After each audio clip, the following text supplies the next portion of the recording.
Hello, everyone, and welcome to the stream. So happy to have you all. We are back here for another reading session of Book 52 of the Horus Heresy, the book Titandeath, involving our all-female, all-waifu Titan Legio. Um, hey, Hayase, welcome, welcome. Uh, as the brief caveat at the start of this is an audiobook, so please feel free. If you have any questions or comments, put them in chat. I'll respond to them as we read. I might clarify some things along the way just for 40k background knowledge stuff. But yeah. So previously on Titandeath, we met the all male knight Imperial Knights, which are basically 40k mecha for the Titan Legio, as the whole Imperial army is moving to take this one moon that has a communication array, and if they seize it, it'll be a big thing that will allow them to draw out time as the heretics try to take it. So they did a hot drop, if you will, through enemy attack craft and uh, interception forces and stuff in space. They're just starting to land people on the moons itself or whatever, outside of the big orbital shipyards of Beta Garmin 5. And we also learned there's an east side west side rivalry between our protagonist, the Legio Solaria, and their sworn enemies, the Legio Volpa, which we don't know the full backstory behind it, but they hate each other apparently. And apparently it's so motivating that it'll even get your trusty giant killer AI to be like, what the fuck? Let's square up now. So yeah, so that's where we started, and it looks like we are starting chapter 7 with the Legio Volpa perspective, which is spicy. So everything is correct here. Okay. So I am once again using the Rogue Trader OST for the background. If it's too loud or too quiet, please let me know, and I will adjust it accordingly. I hope everybody is having a wonderful day, and let's get this show on the road.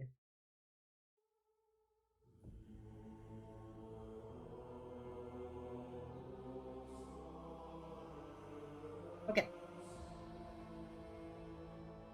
Chapter 7.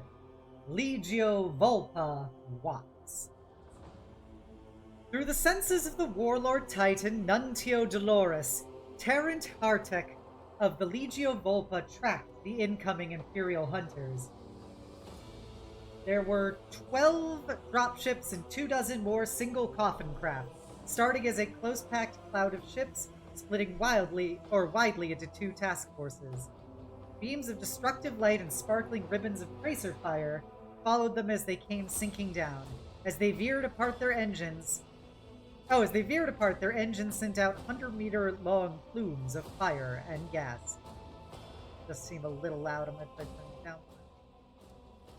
There we go. I think it's more tolerable.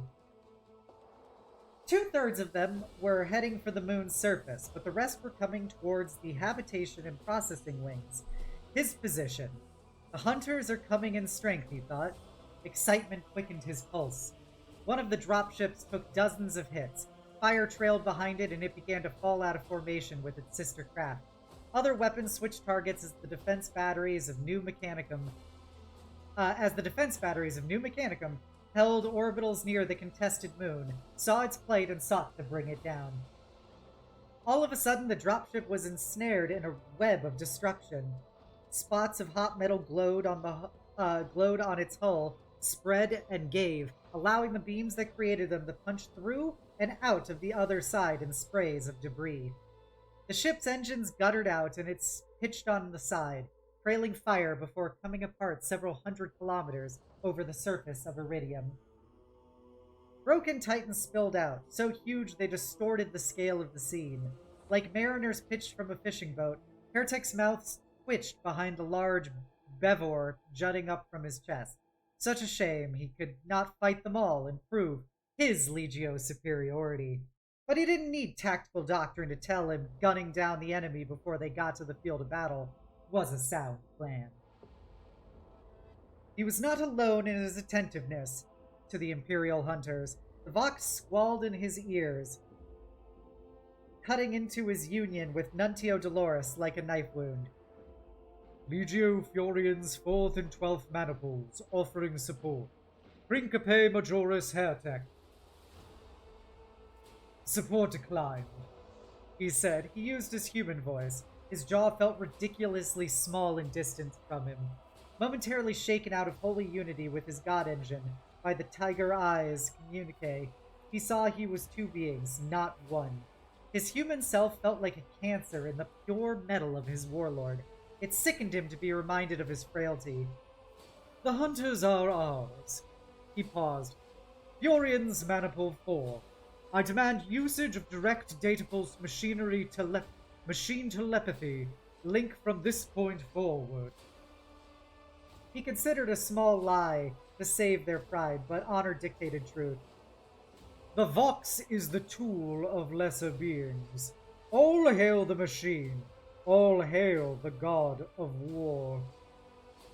He cut off any reply, his mouth shut tight. From now on, he would communicate only via the mechanisms of the machine.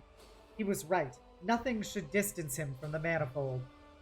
Moderati Oratorius sever Vox connections, he commanded. Inter and ex legio. The Oratorius obeyed silently. He was not expected to reply, and no comment would have been welcome. The disconnection clicked in Hertech and Nuntio Dolores' joined souls. Blessed data washed through his mind, mercifully free of the crippling fallibility of human speech. Nuntio Dolores senses crowded out Hertech's own, and yet he remained dimly aware of the Cizella around him and the people he shared the space with. Steersman, Navigator, Censorius, Oratorius, Maximus, he knew them only by their station. He never learned their names. That was not the Legio Volpa way. He was not even sure of their sexes. Nuntio Dolores was a warlord-class god engine, and commanding it required all of Terrant Hertech's concentration. Names got in the way. His Moderati were helmed bodies, components in an organism of which Hertech was the governing mind. He paid them no more attention than he did his fingernails. They retained their capacity for independent thought, but it was a distant, fuzzy thing while the crew was linked by the manifold. Hertech felt their beings beneath his, working in concert with the machines they watched over. The Mind Impulse Unit was a sublime link to the divine. Hertech's soul blended with the avatar of their deity, his mind taken up by the red, wrathful roar of Nuntio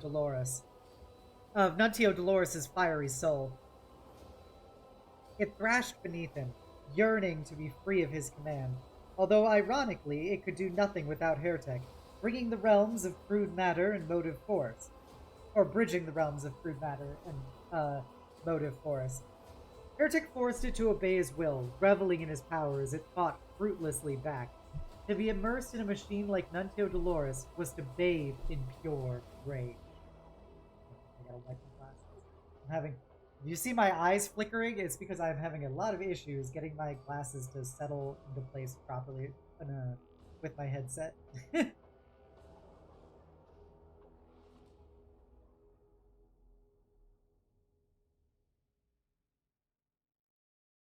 The Moderati had their data blocks and neural gates, and so felt none of what he did. What Nuntio Dolores truly was, where they were the cowering men-at-arms sheltered behind their shield. He was the knightly lord striding forth to best a dragon by force of will, alone. Will it had to be, for what sword could subdue so huge and mighty a force of mechanism as a god engine? Nuntio Dolores was a literal titan, 35 meters of technological mastery, given form, a demonstration to teach all that humanity's time had come, and that he carried mighty instruments of instruction.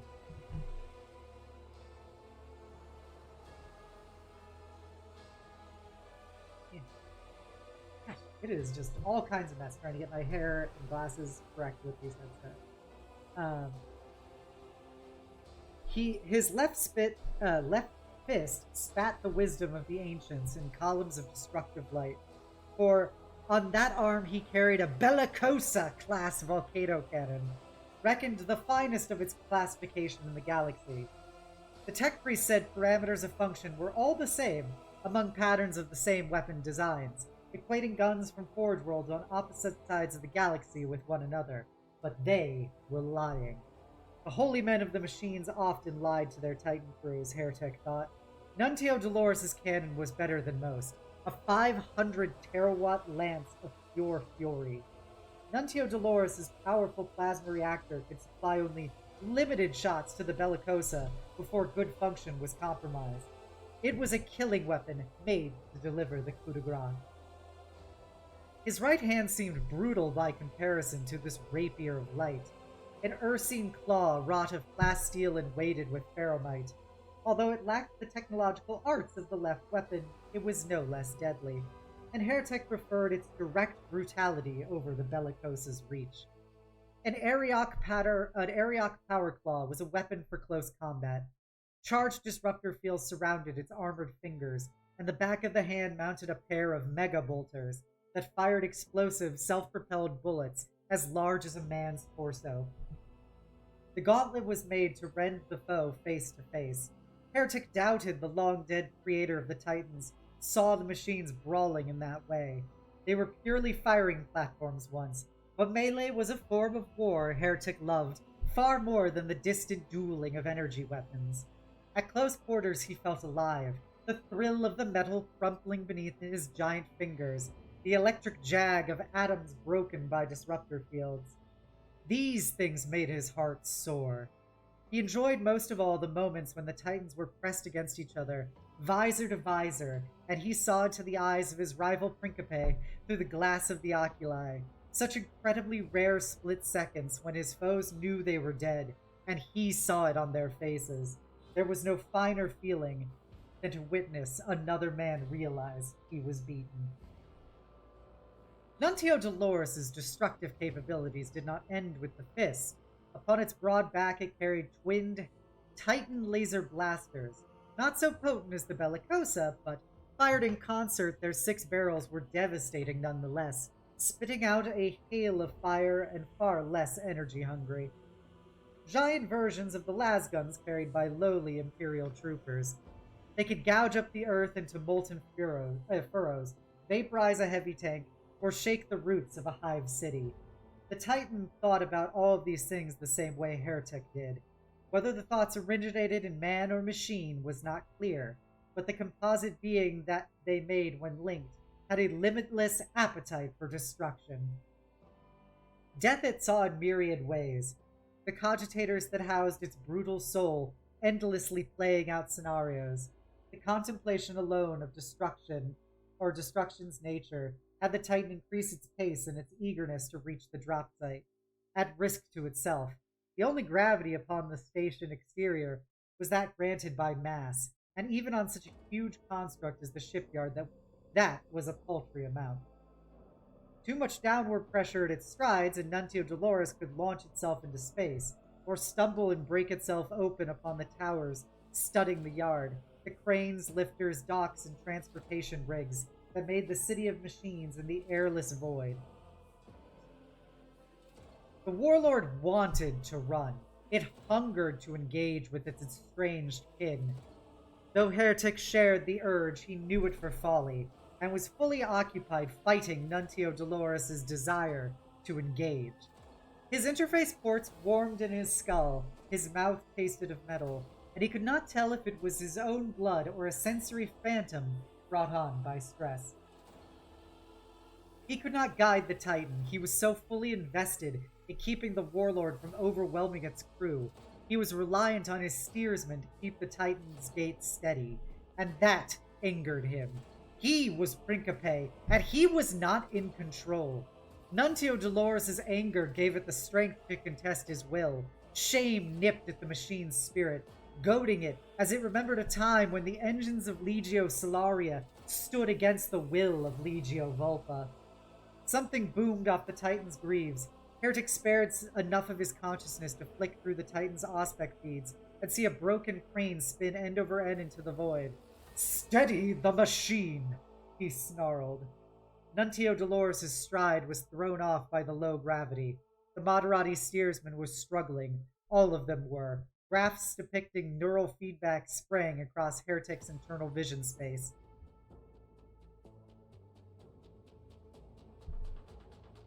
"No," he growled, "slowly." But Nuntio Dolores would not listen. Denying the machine spirit only encouraged it. He had to change tactics. He had to listen to his machine. He had to follow its desires. Cautiously, he relaxed his grip, ceasing to fight it so hard. Wait, so you're trying to tell me that Nuntio Dolores is literally a brat? We've got this real brat mecha up in here?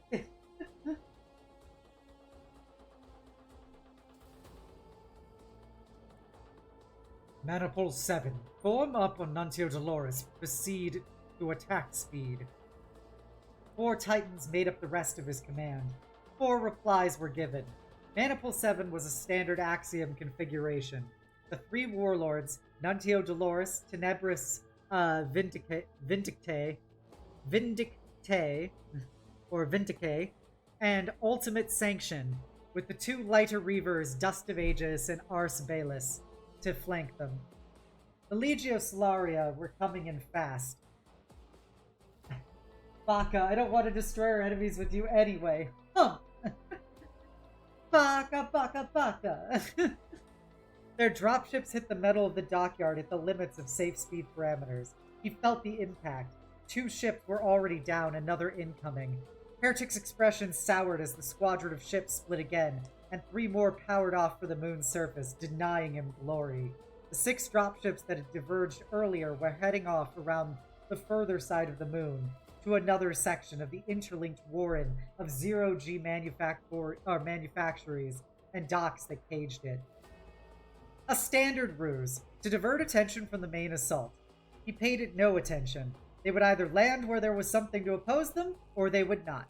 The other battles were not his concern. His foe was ahead of him. He wondered if she were among the Titans coming for him. The sublime link with the machine hiccuped at the thought, and Nuntio Dolores stumbled a little.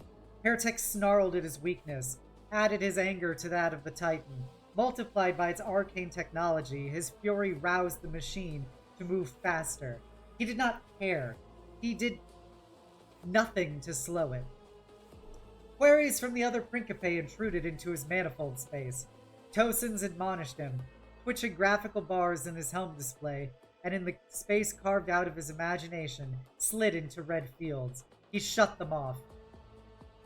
Recommend halt and engage at distance. Bring down the dropships. Benif Durant spoke into Heretic's mind.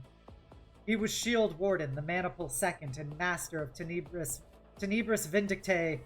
His word carried weight. No glory in that, thought Heretic in response. His words never passed his lips, but were translated by the machine plugged into his brain, into text and monotone vox blurts, and broadcast to his unit. Move into close engagement range. You're going too fast, my Principe, Benif Durant responded. We will run into their guns. Heretic sent a bundle of data pointing out the flaws in Durant's argument. The most notable was the large collection of star scrapers that dominated the dockyard's limited horizon. They were bundled so close together they resembled a tableland mesa and would block all but the first few shots.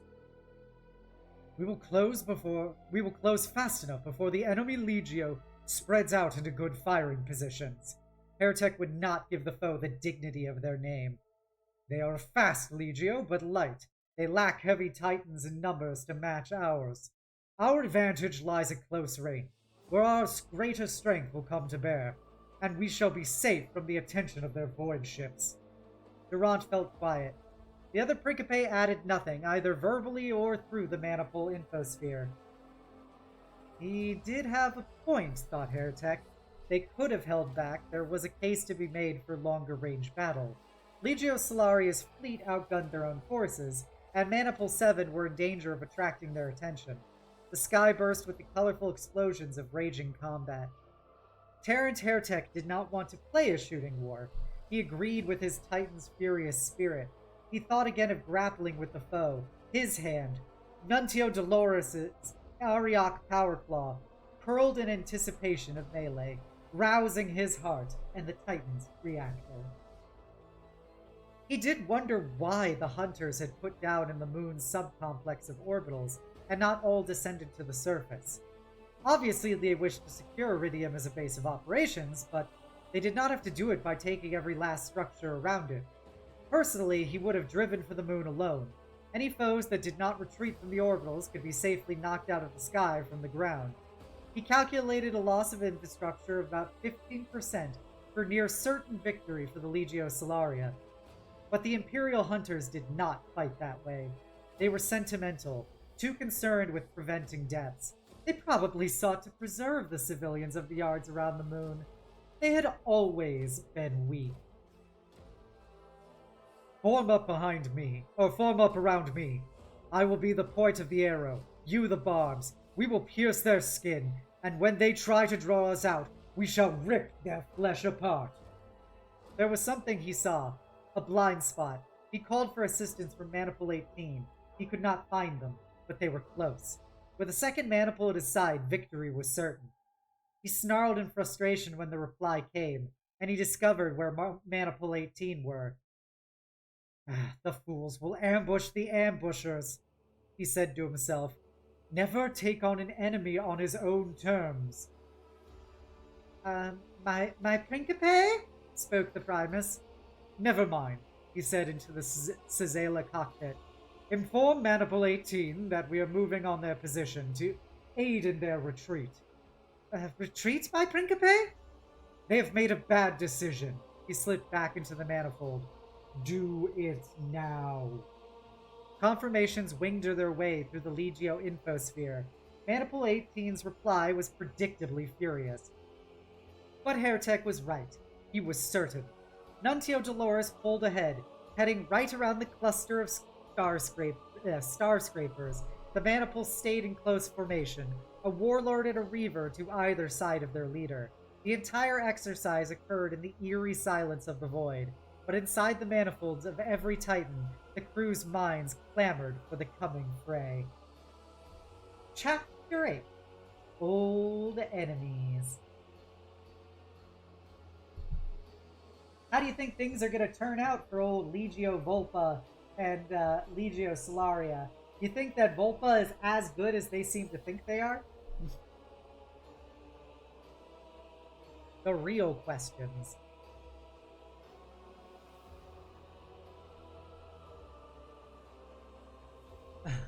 Esha's body glowed with the ecstasy of Holy Union. Domina ex Venari moved easily in the low gravity, and she experienced its long, loping strides as if they were her own. Locomotion under low gravity conditions felt deliciously lazy. 50 meters of metal passed by with every bound. Can love bloom on the battlefield? No, but my Nova Cannon can. I am 100% guessing that Hairtech is fucking Esha's ex. I'm calling it now. In alternative, she is, or he is maybe Esha's brother, but I definitely think ex. The Legio fanned out from the dropships under a burning sky. Flights of fighter craft sped overhead, driving back attempts by the enemy to attack the Legio Solaria from above. Metallo Mutandus and Battlegroup Solaria took up position between the orbitals and the Iridium moon, lashing everything around them with destruction. The false Mechanicum had no formation of sufficient strength to oppose the Adeptus Mechanicus. And the ships were free to concentrate on major defensive positions away from the moon. The game was rigged from the start. Oh! Oh. The game was in fact rigged from the start. Welcome, Dark Elf. Already, the 3 void forts floating near the moon and its sub-network, designated as targets for the fleet, were coming under concerted attack. Yeah, it has been a while. Hope you've been well.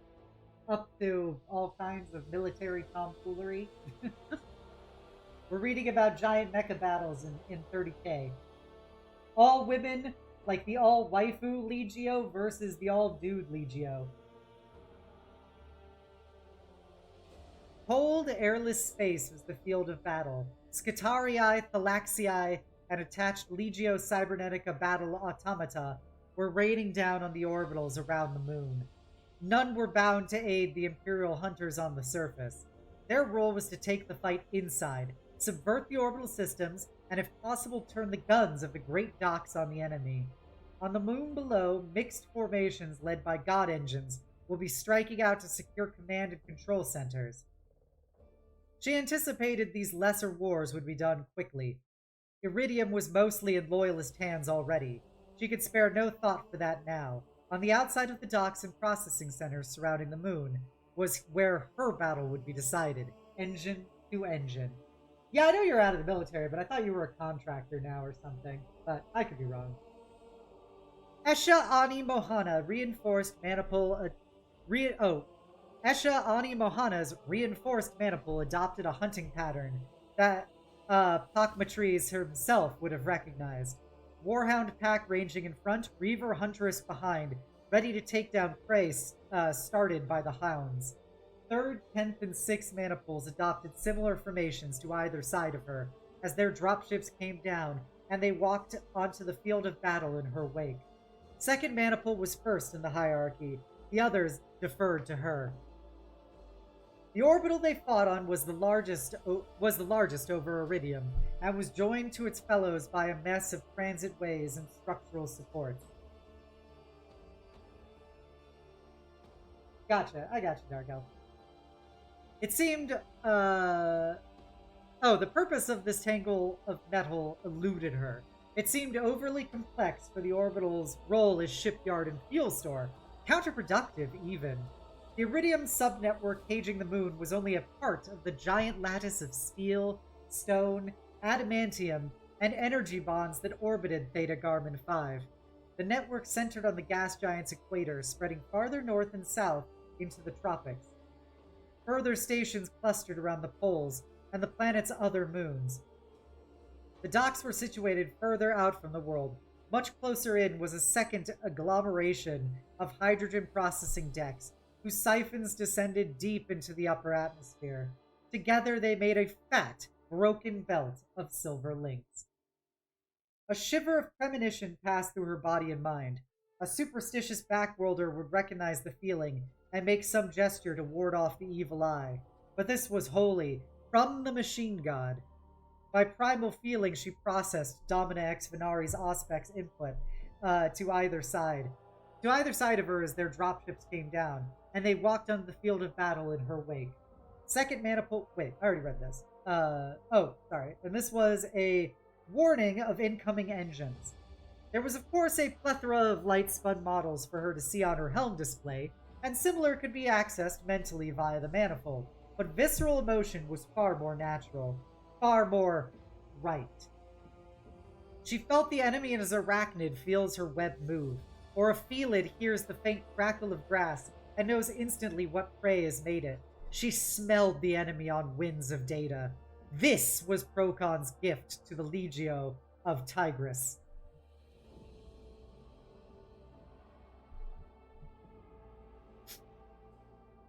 I am the huntress. You are my mistress of hounds, she voxed. These were the words that must be said. Ritual demanded them. They remembered the whisper on the wind, the subtle hand signal that brings meat to the table through blood and death.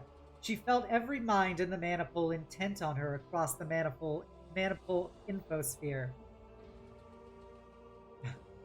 What orders for the hunt, 2nd Principe Majoris?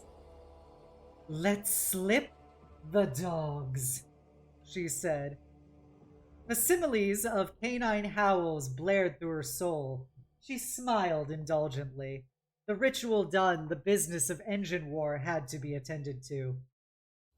3rd Manipul, 10th Manipul, 6th Manipul. You walk with us. You will acquiesce to my command.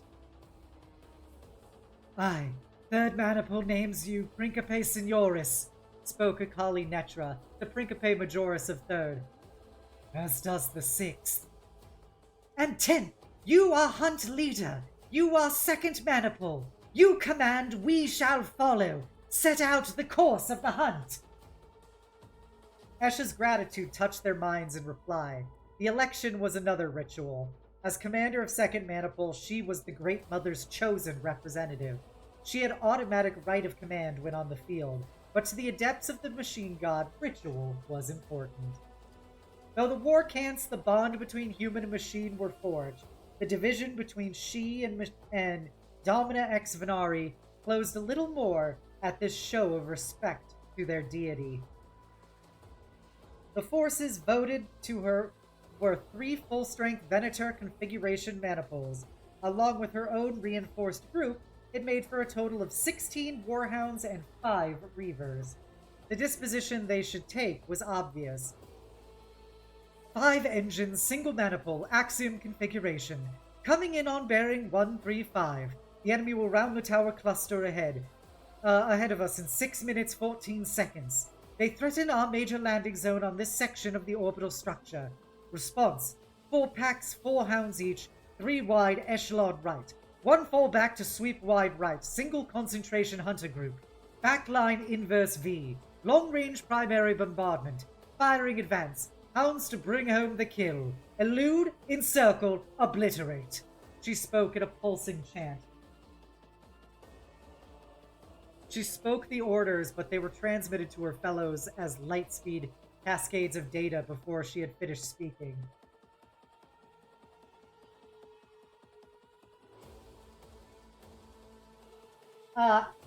Dolphins, I think you got them in reverse.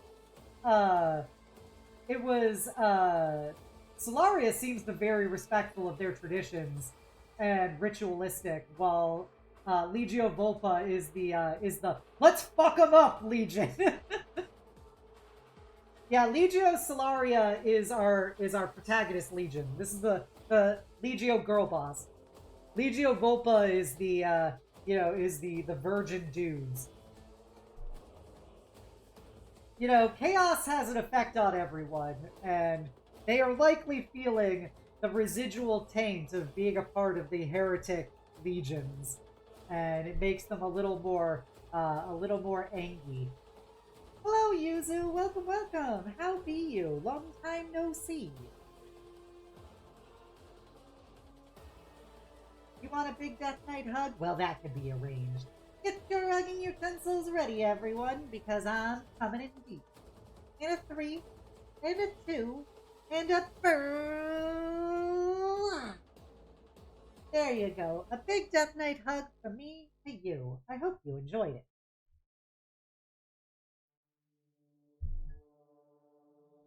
Confirmed, responded the others. 6th first, the rest following.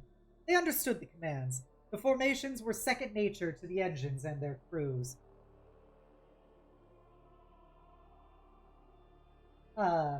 Is it possible to turn away from chaos to a certain point, right? Yeah, of course. Chaos is literally the slippery slope. And you can always turn away from it, but after a certain point, you're probably in too deep.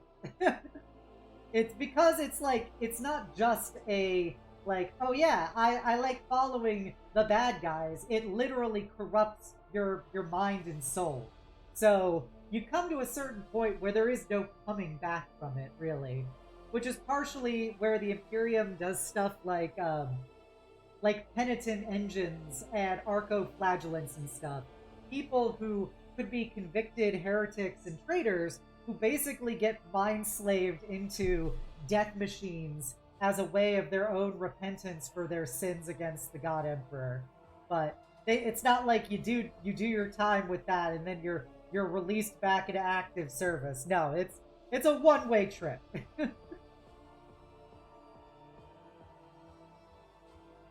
Ahead, the Warhounds had spread out into a single loose crescent.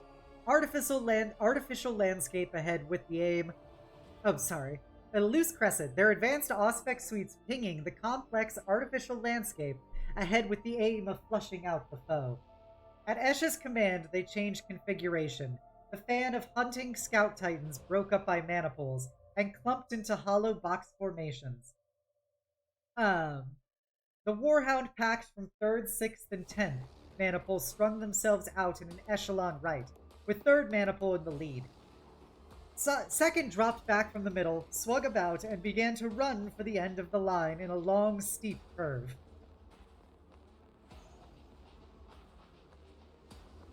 Yeah, the Imperium is very much even if you stopped yourself from going full, I'm gonna, become like a demon kind of thing.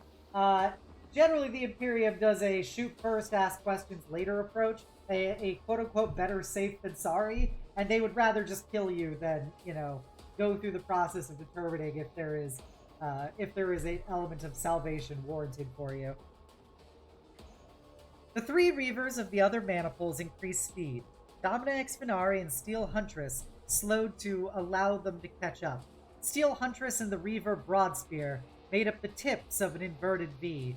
Domina Exfinari took the trailing point, a point Esha could easily view the whole engagement from. Arcadian Might of 6, the Netra's Oderkarium flanked her. Now close to, the Reavers extended their infospheric network, linking their auspexes together with a flicker of pulsed data squirts that blended the senses of the machine. That blended the senses of Engine and Principe. Information flashed between them. Esha felt herself uplifted again as she took another step on the machine god's sacred stair. Joining this wider network, she moved closer to her god. Her humanity seemed very far below now, nearly forgotten. Sensor anomaly, Principe Signoris. The notification came on a flash of pulsed laser, quicker than thought from the Warhound howl of fire of 3rd Maniple. Along with the words were a cartolithic data, picked in vid. In the systems linked to her mind, it integrated itself seamlessly with data cast from the other scouts. Esha processed the input instantaneously. Her sister saw what she saw. Howl of Fire and its packmates were approaching a collection of tall, angular buildings in the shadow of the star scrapers. A magnetic forge where metals heated to gaseous states were spun into ship components and flash-cooled, while powerful electromagnets aligned the crystals in the metal to the maker's whim. It was online. The city-sized emitters blanketing an area 40 kilometers square in invisible electromagnetic fog. If she looked with her human eyes, Esha witnessed the ingenuity of man-given form and metal. 300-meter-tall towers rose in praise of the machine god, filling the emptiness of the void and dividing it into useful spaces. Crisp shadow and brilliant metal made an abstract scene. She saw order there. Bright flashes from the ongoing void war glinted on the metal, but could not drive back the shadow between. If she used anything but the fraction of the electromagnetic spectrum visible to human eyes, she saw blankness. The perfect place for an ambush. 3rd Maniple, hunting pack, pull left immediately. She voxed, breaking out of the infosphere for a moment. Her mind drew back from Domina Exfinari's soul. She remembered flesh and blood. She remembered weakness. The Reaver felt her sorrow, and its being reached out to embrace Esha in its power once more. 3rd Maniple's hunting pack was at the leading edge of the echelon. The hollow square of warhounds swung left in perfect coordination. They sent alert signals to the other groups. The pack slowed. To get clear of the dead space, they had to skirt around a field of spherical hydrogen tanks 1,000 strong. Get some water.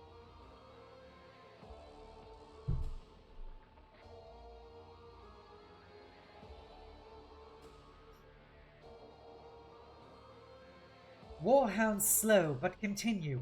We shall draw them out. Reavers halt, thought Esha. The Reavers took a few more unsteady steps in the low gravity. The Arcadian Might stumbled, forcing it to fire anchor cables from its upper greaves to bring itself to a stop. Principe Signoris? The minds in the infosphere were nodes of information. Bright orbs of light in a sea of data rendered as glittering threads. The Principe's minds were larger than the Moderati's, the engine soul's biggest of all. No single voice spoke the query. All spoke the query. "Ready weapons," she said. "Maniple packs 6th, 10th, and 3rd. Slow and prepare to scatter." The Reavers set themselves against the coming recoil. Gatling blasters, laser blasters, and volcano cannons leveled. Bracing pistons engaged. Energy gauges crawled upwards with the building thrum of reactor power draw. "Weapons are charging!" Omega-6 voxed from the reactor. "Third maniple pack, you're too close. Draw back from the chem stalls." Too late. A Reaver surged from the darkness, chain fist churning. Howl of Fire had time to turn and bring its guns to bear before the weapon punched into and through the void shields and cut across the delicate waist joint of the scout. The upper half of Howl of Fire was thrown free and up, crashing into a hydrogen tank dozens of meters away. Liquefied gas boiled off at a geyser kilometers long. The Warhound's reverse-jointed leg section took 4 more steps before collapsing. Alarms whooped in the cockpit. "Engine down," a flat machine voice repeated. "Engine down." "There's another maniple in the forge. 5 more engines. A second axiom configuration. Split 1 full grouping. Coming out of the magnetic shadow. They're ambushing us. Fools," said Consa of 10th Maniple. The enemy Reaver was striding from the kill site, Gatling blaster volleying fire at the fleeing Warhounds. Void shield sparked one of the Warhounds twisting upon its waist, loosing a spear of sun-hot gas from its plasma blast gun. It splashed on the Void's shield, curling back like a blowtorch. Flame passed to metal. The Reaver's first shield flared bright crimson. Light intensity and hue dropped through the spectrum. Dark red, darker, more blue creeping into the discharge, until finally it died to purple and guttered out. Sheet lightning flashed. The shield dropped. From the dead zone strode 4 more engines already firing. 3 warlords and the enemy Maniple's second Reaver marched out of the avenues between the magnetic forge's towers. They came to a halt and braced. Their carapaces sparkled as they unleashed a salvo of rockets. "They are bad at this kind of war," said Akali Netra. "They revealed themselves too soon." Esha magnified the image with a thought. The Deathstalkers had shed their old livery, as a serpent sheds its skin. They had kept the dark red and cream colors that had given them a regal appearance in the past, but the balance had changed in favor of the red, and was now accentuated with purple panels. The cream had darkened to the yellowed ivory of old bone. Together purple, scarlet, and bone gave the Titans the appearance of slabs of butchered meat. She thought quickly. The other Axiom Maniple would be on them in moments. Even with so many Titans on her side, she did not rate their chances against 2 battle line units. She had an idea. Spectrum tested the gases spurting from the ruptured tank and smiled. The outer hull was breached. Oxygen was leaking from the pressurized sections of the deck below the broken tank. Not much, but enough. "Warhound packs are clear. Reavers, return fire," thought Esha. "Fire select seeker arrows on my target. Rocket volley now." The Reavers under Esha's command were equipped with carapace-mounted Apocalypse launchers. Exhaust blasted from venting ports as the rockets fired. Seeker arrows were particular in their legio, a product of their way of war. The missiles burned across the dark, guided by the disembodied brains of human beings. Each missile cost a life to make to ensure its one vital task was undertaken correctly. The rockets slammed into the first rank of the hydrogen tanks at precise spaced intervals. They exploded with immense violence, each impact triggering a chain reaction that blew up the tanks in sequence until half the field was erupting. The explosion lofted metal high out beyond the reach of the gravity well of moon and orbitals.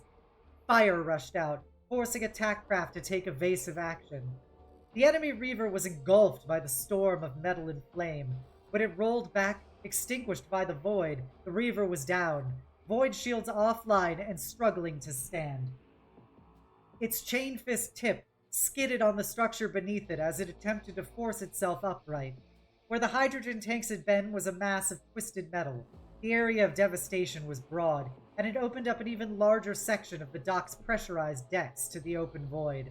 Seemingly limitless atmosphere rushed outward, thick and white as a waterfall run in reverse. Third maniple, double back, avenge your fallen sister.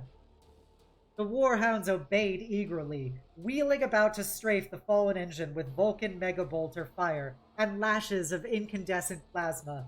The fallen machine fired back in panic, its rockets stripping the shield from one of the warhounds.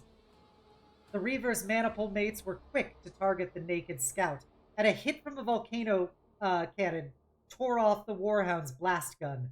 The damaged engine fell back under fire, out of the battle, but its sisters continued, riddling the Legio Volpa machine until it collapsed, completely, and lay dead, its hull punctured by dozens of smoking wounds. "Engine kill," said the machine voice in Dominic Venari's cockpit. "Engine kill confirmed." Despite the loss of the howl of fire, Esha felt a surged triumph. 10th and 6 hunting packs, envelop, 2nd stay wide, 3rd join them, outflank and destroy, she said. The infosphere jittered. The enemy were attempting to disrupt their communications.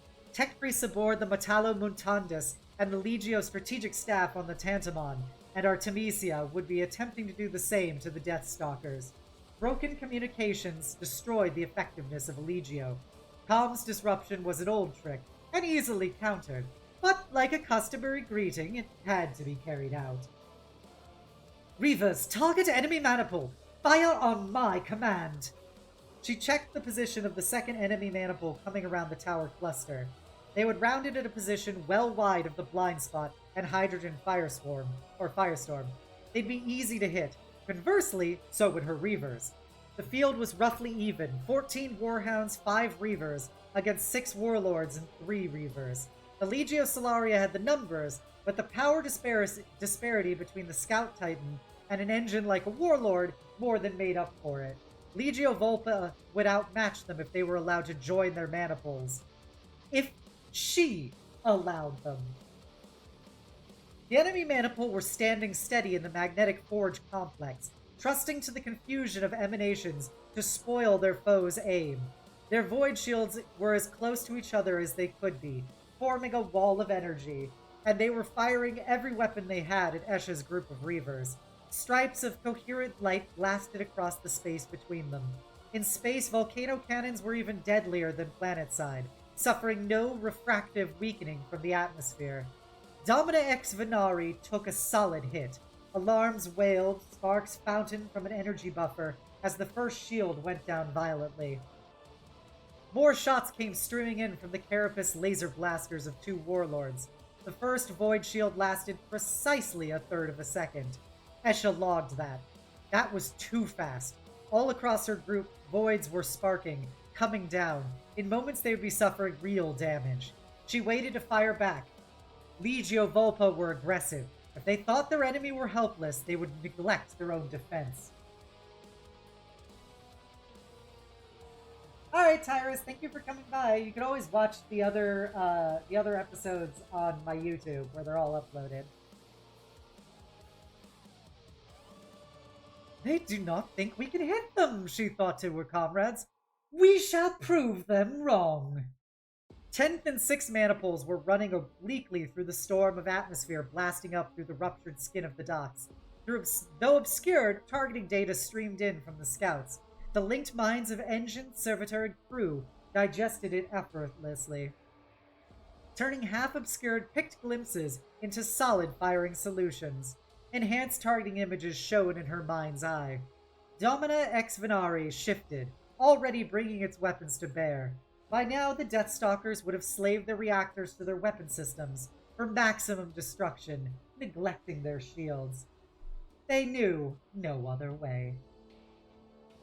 "Open fire! All weapons!" The Reavers emptied their rocket pods of missiles in one cataclysmic barrage. The magnetic forges suffered several stray shots. In her machine sight, Esha witnessed loops of intense magnetism lash out, powerful enough to perturb the path of the plasmic gases vomiting from the Titan's weapons. Their discharges bent around themselves into complex knots as one of the towers toppled sideways and crumpled to ruin on the surface. More rockets slammed into the void shields of Legio Volpa. Silent fire burst around them and was sucked away to nothing by the vacuum the instant it appeared.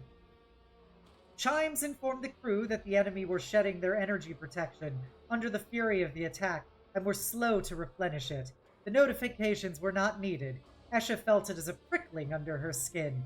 "Advance!" she commanded. Still firing their energy cannons, the Reavers moved forwards. They planted their feet carefully, legs bent for walking under fire, bracing themselves against the recoil from their guns. Their formation allowing them to fire all of their weapons with ease. Legio Volpa thought themselves stronger, and stood in the full fury of the Reavers' onslaught. By the way they were adjusting their positions, it seemed they also anticipated that the Imperial Hunter Warhounds would emerge to attack their rear. 10th and 6th Manipul's hunting packs obliged. They burst through the gases venting from the dock city and came in at a run. All guns blazing, 8 Warhounds were a threat, and the enemy Manipul adjusted itself further to this new vector of attack. Their line bent back, the left-hand Reaver turning a full 90 degrees and directing all its fire at the attacking scouts, bringing welcome respite to the Legio Solaria's advancing group. The situation hung on a thread. Legio Volpa were inflexible, but their stubbornness made them deadly. Esha pressed ahead aggressively, only because she saw little other choice. A single mistake would see her attack plan undone. This was not the form of war she had been raised to. During the Crusade, it was unusual to see more than a single Manipul on a battlefield. The services of the Legios were called only to address the gravest threats, the hardest or most intransient foes. Where the Legios walked, Xenos and humans alike trembled. There were societies with greater technical knowledge than the Imperium, but few of them had the industrial might of the rising empire. It was a rare machine that could match a Titan, and the metal gods of Mars had walked invincibly wherever they chose.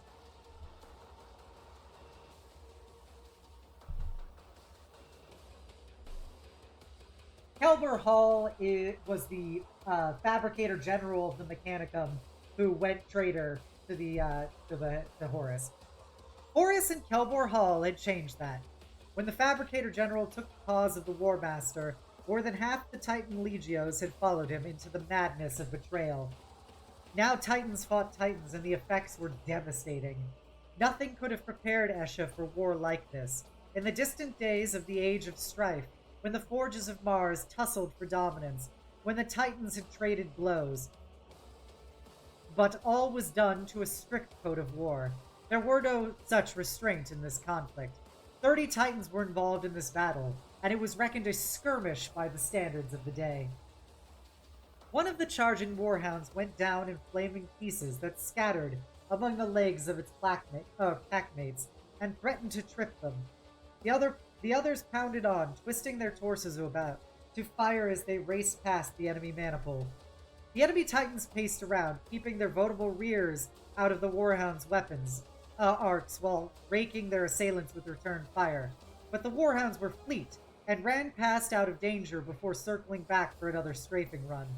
Those warlords still firing on the Reavers concentrated on the Odicarium, hunt leader of 3rd Manipul. Lasfire smashed void shields like they were made of glass. No fewer than 15 lances of energy slammed into its legs simultaneously as its last void blinked out, shattering the locomotors and sending the upper part of the Reaver spinning helplessly off into the void. The crew and engine lived, but they were in growing danger from enemy fighter craft as they floated away. Already a retrieval vessel was sailing from out of the vast maw of Metallo Mutandis' principal docking slot, tight fusillades of gunfire clearing its way through the press of enemy ships, with servitor attack drones speeding in to escort it. I like the idea that the percentage chance of a Titan getting cut in half and floating away in space is so likely that they literally have ships prepared to go grab the torso piece to, like, reinstall it into something. I just appreciate that kind of contingency.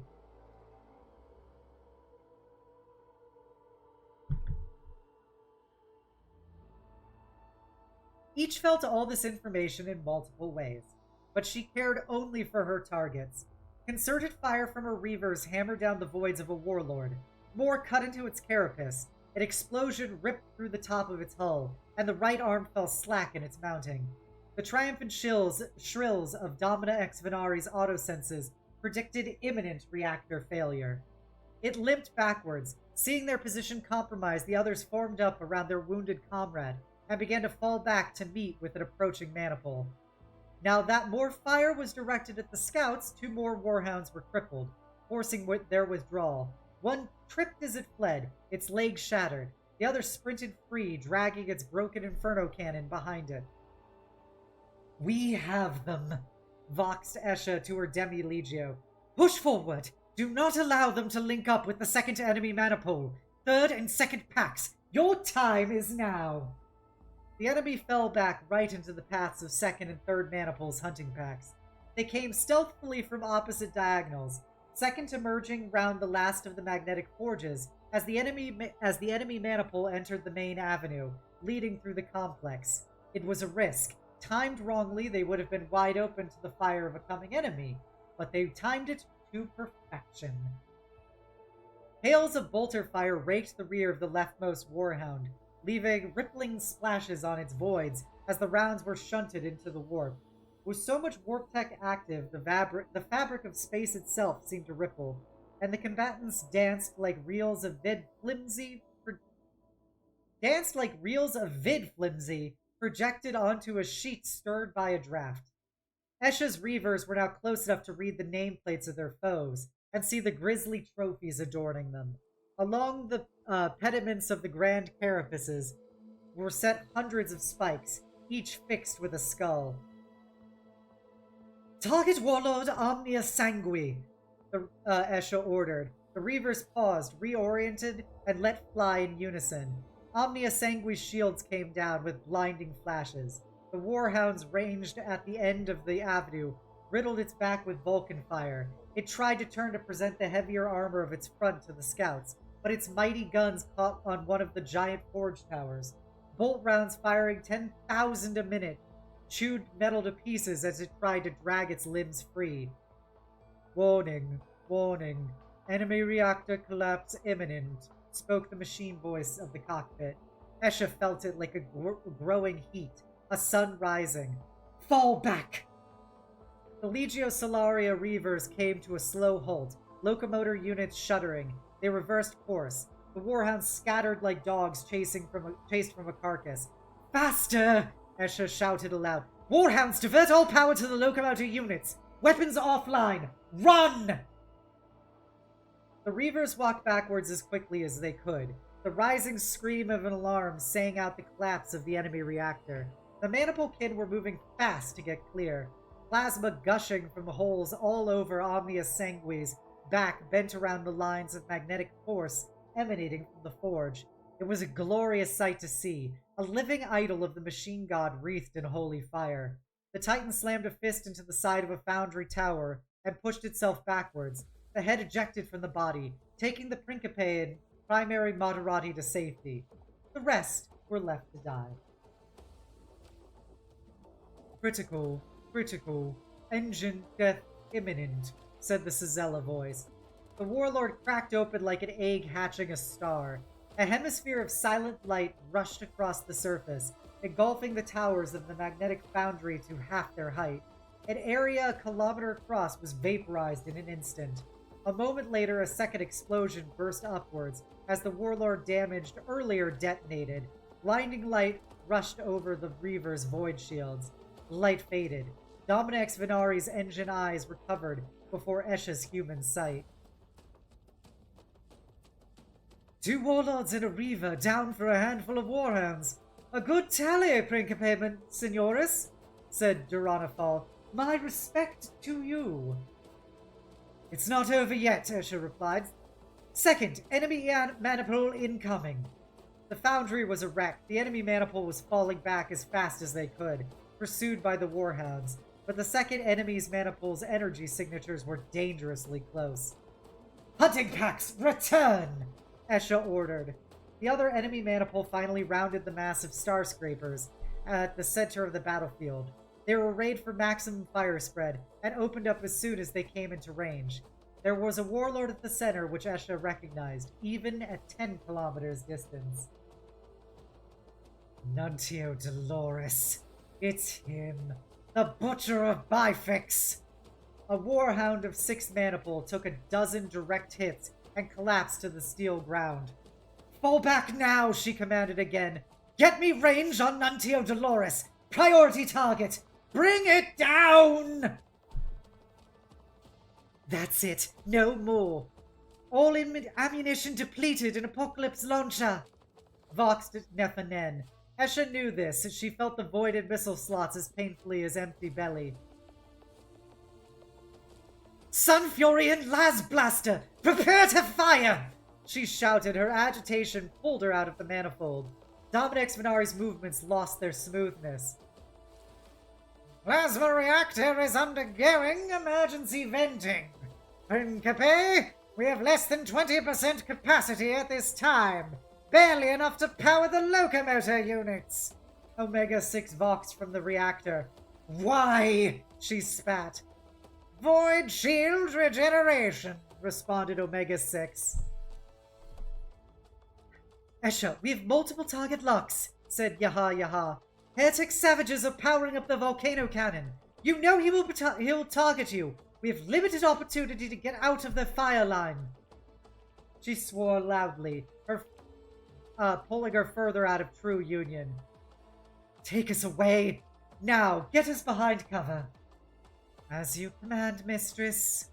The void was filled with Battlegroup Solaria attack craft by now, and so Heretic's unit did not advance to continue the engagement, but awaited the survivors of Maniple 18, before falling back themselves. Esha kept her eyes on Nuntio Dolores until Domina X Venari had moved into the geometric canyons of a heatsink, and Heretic was lost to sight. The battle was over. Chapter 9. A Passing Home. So, how's everyone feeling about that first big engagement between Legio Volpa and Legio Solaria?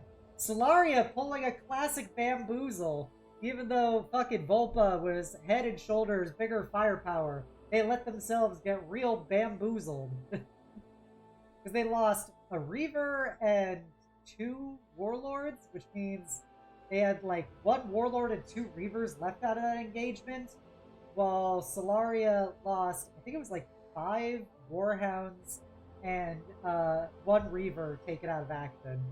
That is not a bad trade-off in Titan terms.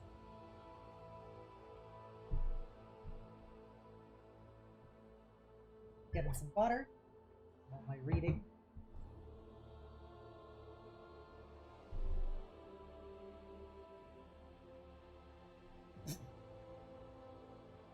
Chapter 9. A Passing Home. A short-range lifter dropped Nuntio Dolores upon a plane of metal. The Titan stepped free of its portage claws. Giant pistons took the brunt of the impact. It hit the ground walking and strode on towards the Legia Volpa's temporary home.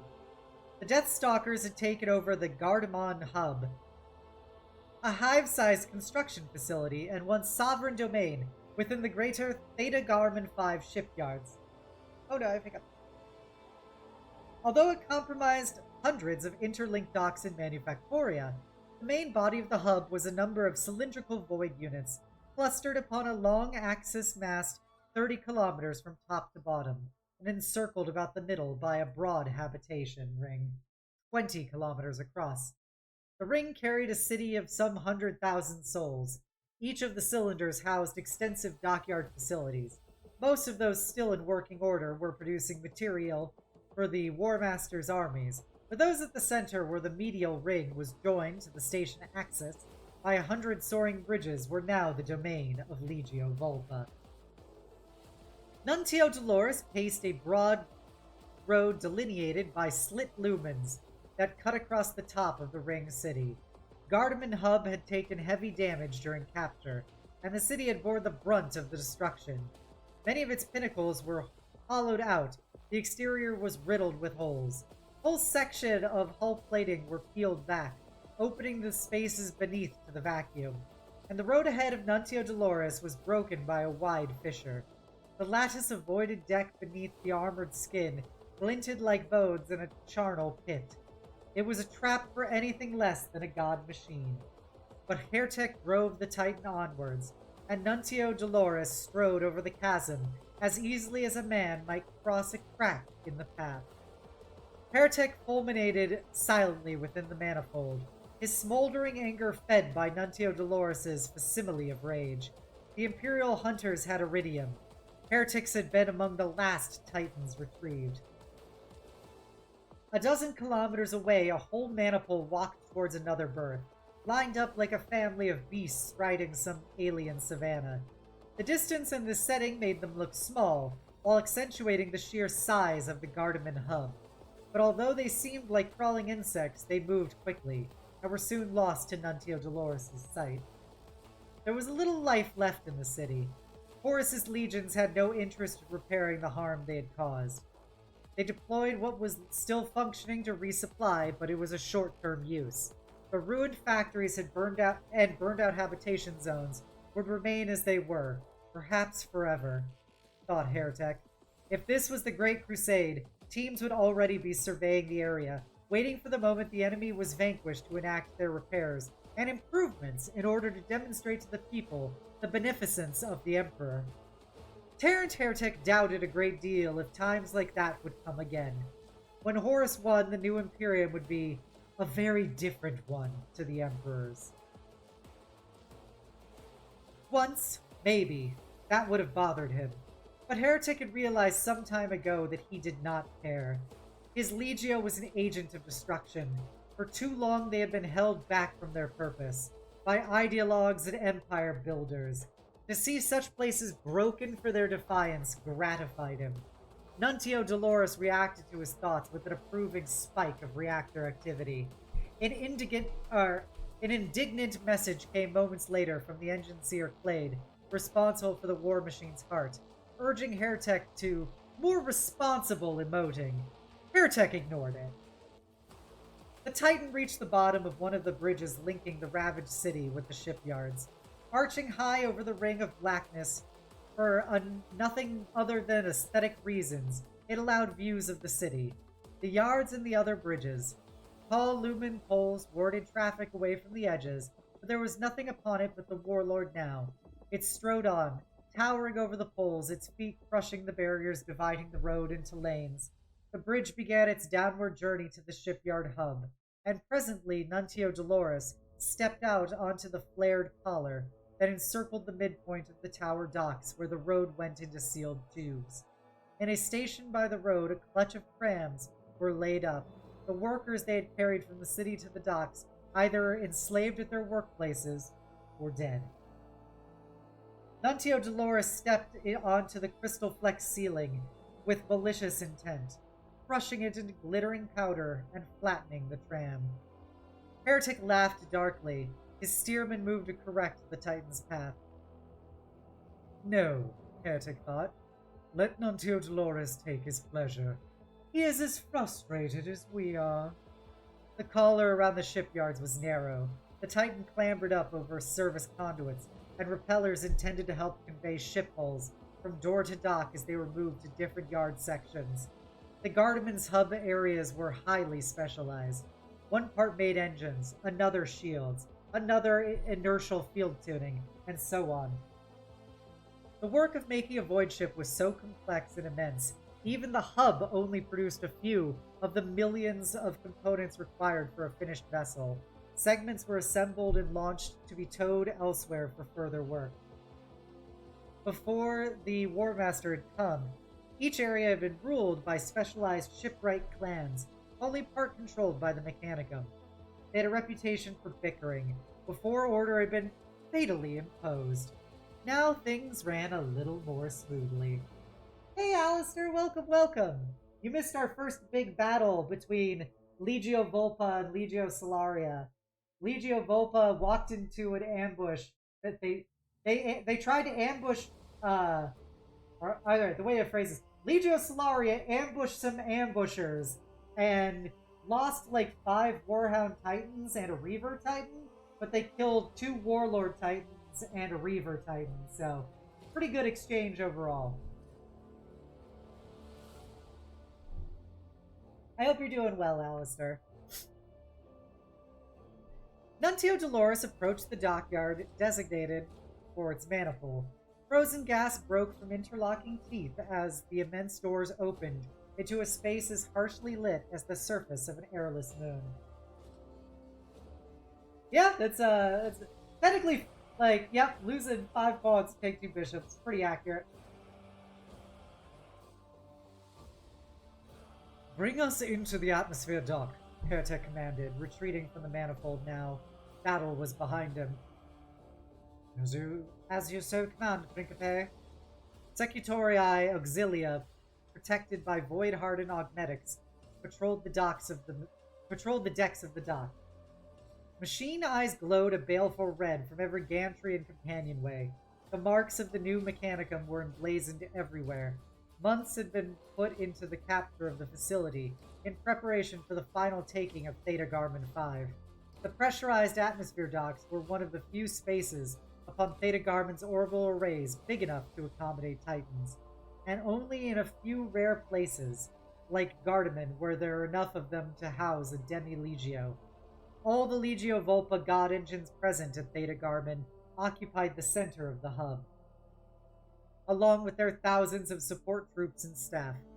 The hub defenses had been left intact during the attack, at the cost of thousands of lives, as had the outer docking spars where the gargantuan spacecraft needed to transport the Legio, lay at anchor.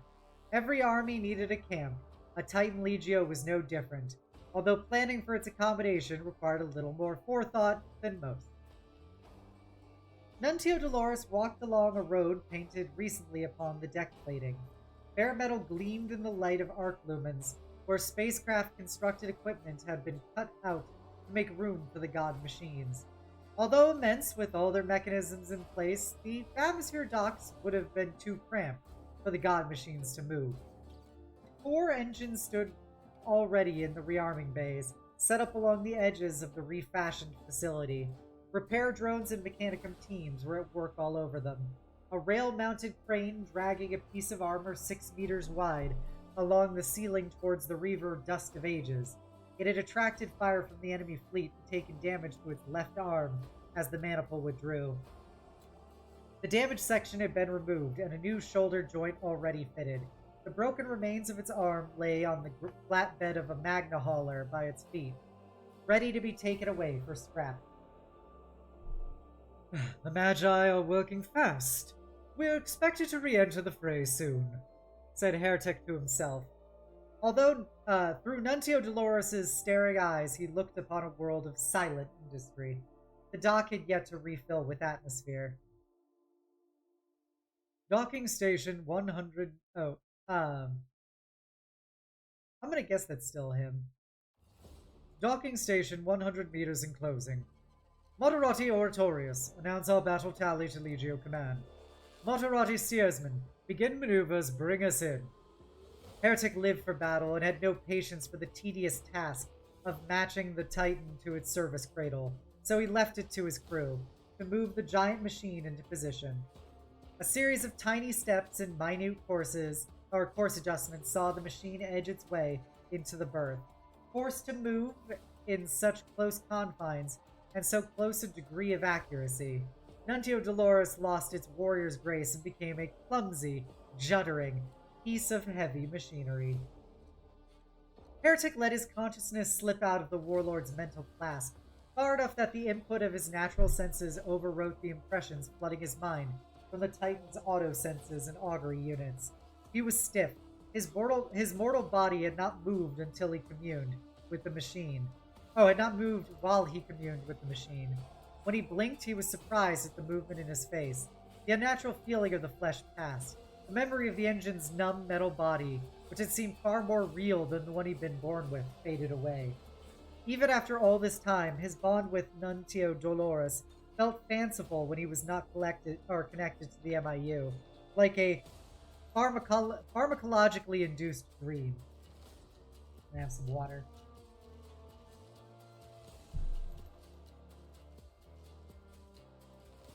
It was unsatisfactory. Heretic's Legio lived to perfect the bond with their machines. He craved more. Nuntio Dolores responded to his thoughts with a minor spike in its secondary systems. The machine spirit was welcoming. It desired to share its power with him forever. It called him back. He let his eyes refocus. He needed to get out of the machine before the machine got too far into him. Perfect union was laudable, but it came with a price. A headache was already building behind his eyes. The pain came quicker after every disconnection. Red warlight suffused the head. The Cizella of the Titan was massive, as befitted its immense body. But so much of it was taken up by systems and equipment there was little space for the crew. In the rear, still new niches harbored polished skulls, each one inscribed with the manner of its earning. Every skull in this grisly record of victory represented an engine kill. Where possible, an enemy crew member was retrieved, and their head taken. Where not, frankly, any skull would do. It was the presence of the skull that mattered, not whose it was. Or so the apostle Vorjuk Trail had said. From his position, Heretic could not see the trophies, but he felt their cold, wide glares burning into the back of his neck. Soon, a new skull would join them. It was pitiful, really. A single warhound. Nothing to celebrate. At least the death blow had been delivered by his hand, and the curs of Maniple 18 would hark to his wisdom more closely in the future. A series of clunks and rattles from outside heralded their final arrival. A dull bloom as the docking umbilicus snaked up to the rear and clamped itself into place was the signal to disembark. "Power down reactor. Summon the engine seers," he said aloud. Heretic cut the link to Nuntio Dolores' bellicose soul. Without its anger smoldering in his back of his mind, his head should have felt clearer, but if anything, his own fury exceeded that of the machine.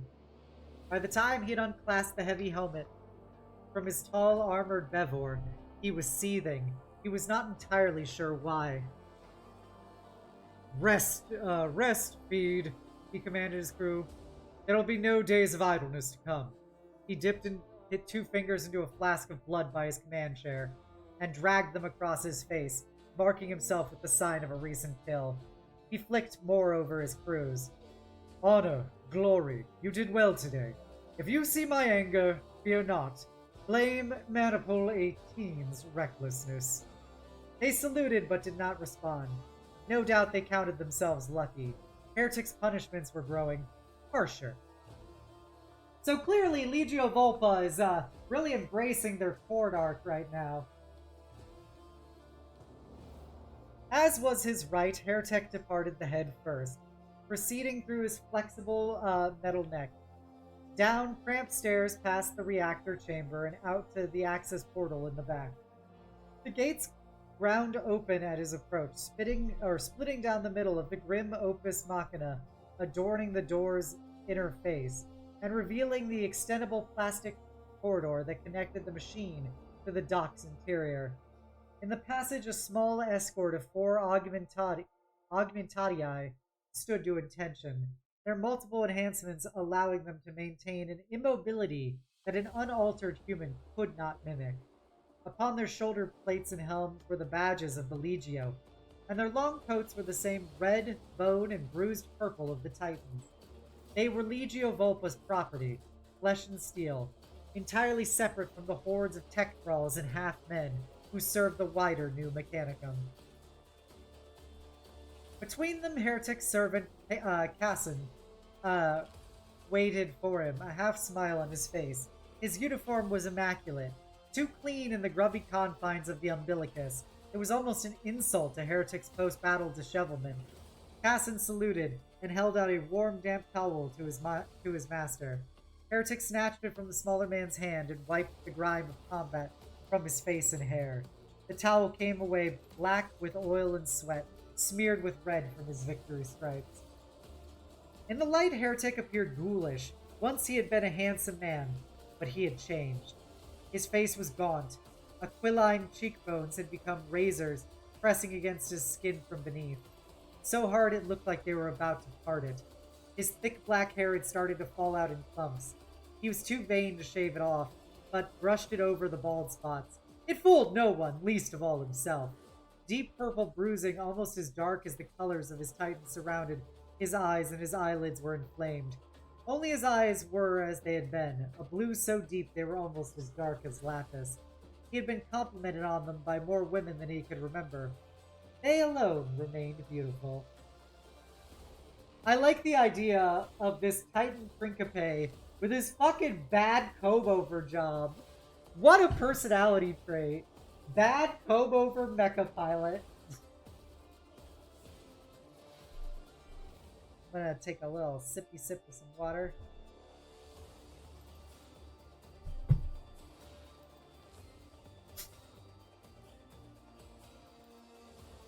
Excuse me. Okay. Back to reading. He had come to hate his eyes for reminding him of what he had been. Victory was a fleeting savor, no matter how great. When the adrenaline was spent and the glory faded, there came a point when he would look upon his aging face in a mirror, and his youthful eyes would look back in mockery at him. Victory is nothing, they seemed to say. Secretly, he feared they were right. And that he had given up something precious in exchange for hollow power. "Congratulations on your kill, my lord," said Casson. "Hey, knight, welcome.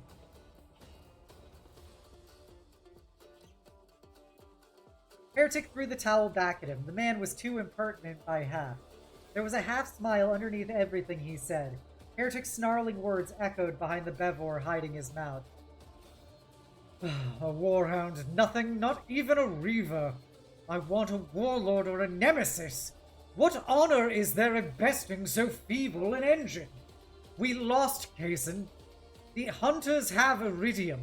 This whole world was supposed to have been taken. A war of 3 years finished in a week. That was the plan, and we have failed." Casson bowed. "Whatever the outcome, you acquitted yourself well, my lord. The others will call me out for cowardice.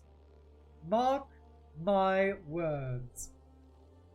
"Retreat was the only option." "And what do you know about it?" said Heretic dangerously. Casson bowed again. Heretic stared at him. Casson had been with him for how long? He couldn't really remember. Since Barkin's world? Maybe before? When he tried to think about it, Casson seemed to have always been there. He was a secretive fellow, constantly about some business or another. And the way the other Delus acted towards him perturbed Heretic sometimes. Too respectful. But Casson was useful, there was no denying that. "I have your quarters prepared," Casson said smoothly. "You may cleanse yourself there and take refreshment." Air hissed from the edges of the umbilicus where the seal clamped imperfectly to the Titan. Heretic glanced at it in disgust. The sound aggravated the pain in his skull. "The station is not yet fully adapted for your use, my lord," said Cason. "But you will find your household well accommodated, I swear on my life." "One day I will hold you to that pledge, Casson," growled Heretic. "There'll be no need, Principe Majoris." Heretic nodded once at him. Casson bowed his head again and held out his hand. "This way." Casson led him on. The Augmentati fell wordlessly into step behind Heretic. They walked for a few minutes before Heretic broke the silence. I saw her," he said abruptly. "My lord?" Casson raised an eyebrowed query. "Don't play the fool. When else do I speak this way? About whom else?" he snapped. He was so angry it felt ridiculous. He forced himself to calm, slowed his breathing, but that did not stop the hammering of his pulse behind his eyes. The Legio Solaria have come into the cluster. They are here, at Theta Garmin 5. Today I fought them, and she was there at the front. Esha Ani Mohana! Casson did not reply. Heretic grunted, but let it be. He was taken through a warren of cramped corridors. The dock's architects had never expected such vaunted personages as Terrant Heretic to grace its ways. They were in a realm of menials and thralls. Only when they reached a corridor designed to allow heavy classes of servitors room to operate freely did the spaces open up.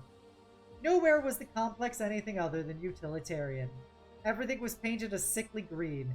Hazard stripes and the stamp of the Machina Opus were the extent of its decoration.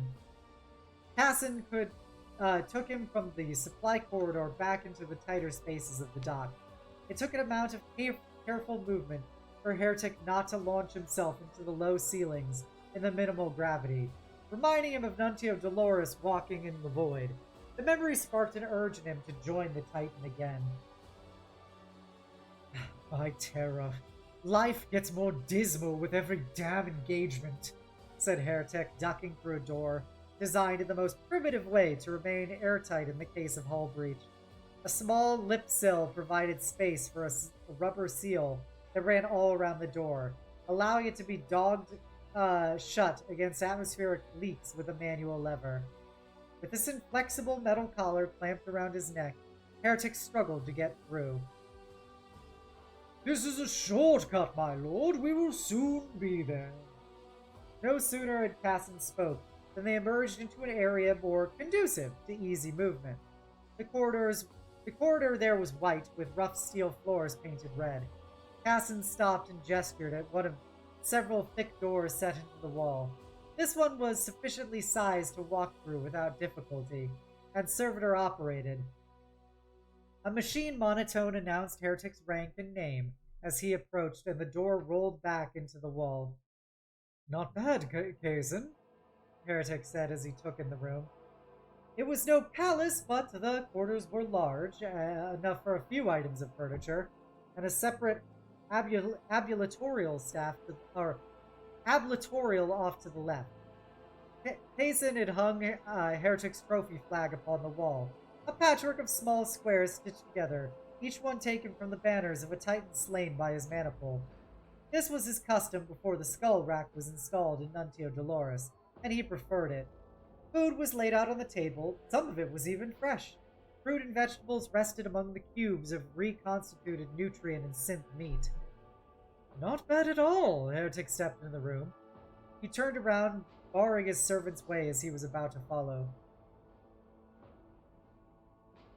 Hello, Alex the DM. Happy to have you. How are you doing today? Do you wish help changing, sir? The pressure of Heretic's headache pushed mercilessly at the back of his eyes. It was all he could do not to scream into Kayson's face. I'll call you if I need you, he said with enforced calm. Doing well, get to work packing for Gen Con? Ooh, very cool. I have never been to Gen Con in Indianapolis. When I used to live in California, for a couple years, there was a Gen Con I think it was in San Diego, maybe? Or Orange County, I don't remember which. But I used to go to that one, and I have many fond memories as a teenager going there. But I hope you have a lot of fun. What are you most excited about seeing at Gen Con?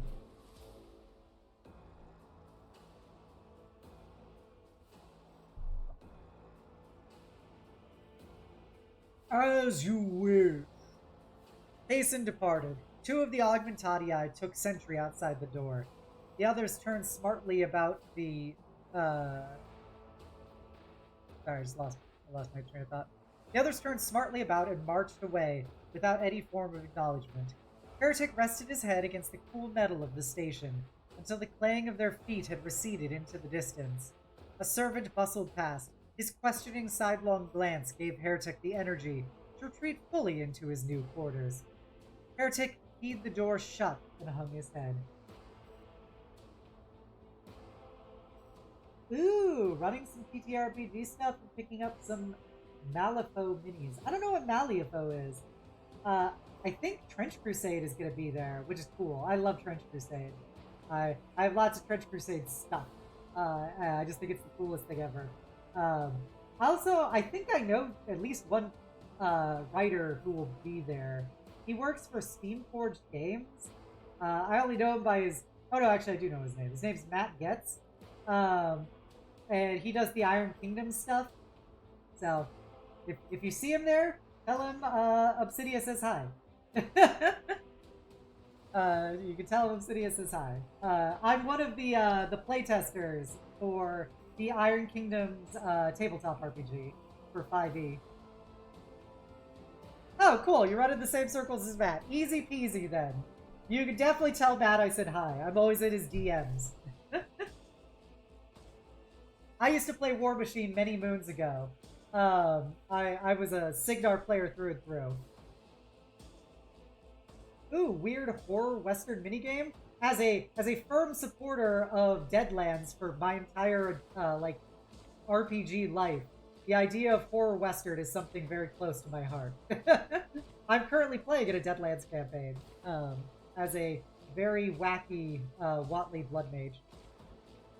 Ah, Legion and Signar. You'll love to see it. Interesting. Uses cards instead of dice. Spicy. Whew. Taking a moment to breathe. After an hour and a half of reading this book, it takes a lot out of you to continue talking for so long. Heretic keyed the door shut and hung his head. He rubbed his lank hair. The sensation soothed him until his fingers brushed against the input ports, burrowed through the bone of his skull. Then the headache resurged, emanating in cold waves from his occiput. I think it's probably occiput. His nails caught on something around the port, a scab. He picked at it until a small sharp of pain overlaid the migraine. When he held his fingers up to his face, they were smeared with thin blood. Yeah, 40k novels do tend to get to word salad points. It's like, there are some times where made-up words followed by made-up names really take it out of you to read one after another. When you're reading it, it's not so bad, but when you're reading it out loud, it is much more difficult. How am I liking 5e IK? I like it. I used to play the 3.5 IK, and there's a lot of things that 5e IK does really well. There's a lot of things I think it doesn't do well, and part of that comes from the fact that their books tend to be rather poorly edited, and they don't have like an established FAQ thing. So I routinely have to @Getz and yell at him. So I've if you go to my YouTube, which if you type it, I'll just type it here actually. If you go to my YouTube, I've run several of the book adventures, like the little like one-shot kind of things, for the IK5e RPG with my friends, and I streamed them, and so you can see them in action and see what they do well and what they don't do well. Overall, I think it's fine. There's just a lot of things I think that got overcompensated, and a lot of the homebrew classes and stuff are very underpowered.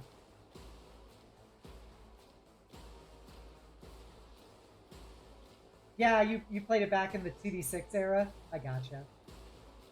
The 5e version, I like 5e as an RPG system, so I like the IK 5e. But I'm actually working as like a side project on doing a Trench Crusade Savage Worlds one shot. That's kind of like a way of testing it as a further RPG thing. So it involves a joint New Antioch / Iron Sultanate, basically Inquisition force. Ah, you do a lot of narrative games, gotcha. I do really narrative D&D. I do narrative D&D. So, You know, if you watch any of my streamed campaigns or anything, you'll see the fact of how it's narrative D&D a lot of the time. I do a lot of narrative, and then they do like one big boss fight every month or so, and then it's back to, you know, narrative stuff. Well, thank you for the follow, Alex. Welcome to the crew. I have a full Eberron campaign on my YouTube, 65 sessions long. It's my first time streaming D&D, so it's a little bit rough at the start, but I think it picks up pretty cool, and I have a really cool gang of people to play in it.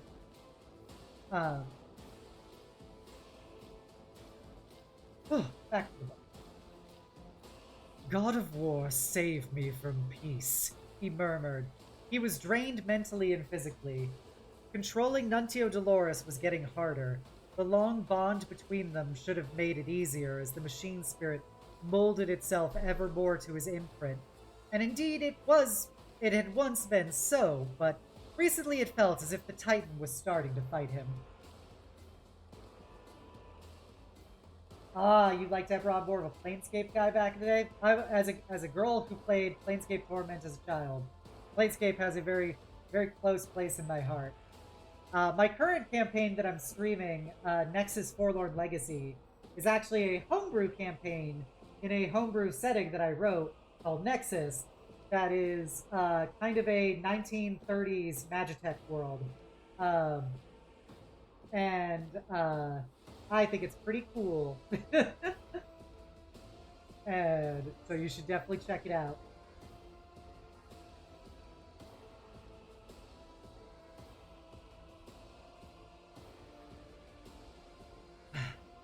Peace, he said again. The quiet made his headache worse. His mouth was dry. The fruit tempted him. Yes, Queen of Blades is Kerrigan from StarCraft.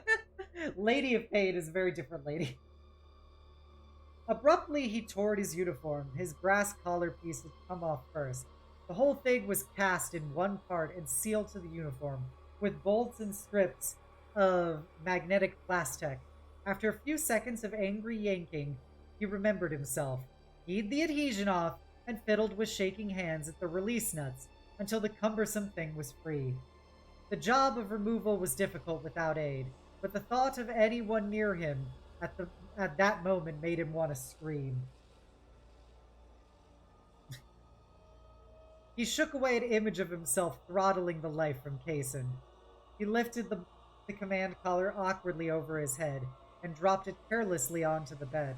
His stomach lurched as it rebounded on the mattress and threatened to fall to the floor, but the piece of valuable technology wobbled to a halt at the edge. Status lumens around the collar blinked red. He stared at them until the redness bled out from the lights and stained the room a bloody shade. He screwed up his eyes. So soon after the battle, and he needed to fight again. There was no outlet without war. Nothing to vent his violence upon. He needed to kill. He needed to rend. He needed... You need to calm down, he told himself. He took a deep breath, whispered silent mantras learned long ago to calm the spirit when joining with a Titan. They helped a little. He opened his eyes.